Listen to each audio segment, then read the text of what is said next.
চিনি ধারাবাহিকের নতুন পর্বে দেখা যায় বাড়িতে সবাই যখন ধারণা করছে চিনি পালিয়েছে, তখন দ্রোণ কিন্তু ট্যাক্সিতে করে চিনিকে নিয়ে বাড়িতে ফিরছে। ভূতনাথের গাড়ি পাংচার হয়ে গেলে ভূতনাথ গাড়ি থামিয়ে নেমে আসে।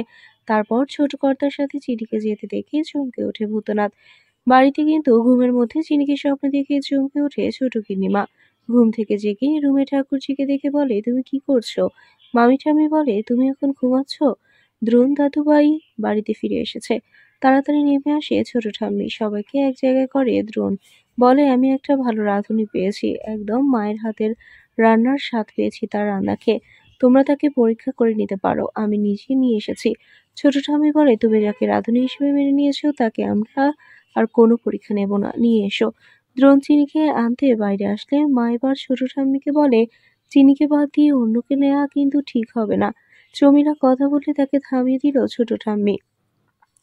ঠিক সেই সময় চিনিকে নিয়ে ভেতরে আসে দ্রোণ। চিনিকে দেখেই সবার চোখ ছানাবড়া হলেও মায়ের মুখে হাসি ফুটে উঠেছে।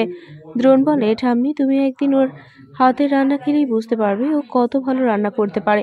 মাথা ঘুরছে চৌমিলার, মনে মনে বলে, বুনোদের হাতে বাঘা তেঁতুলেই ঢুকেছে দেখছি। দ্রোণ টিফিন বাটি দেখিয়ে বলে, এই বাটিতে করেই ও খাবার নিয়ে এসেছিল। চিনি বলে, আমি আসলেই আপনার ভূতনাথ কাকার মেয়ে।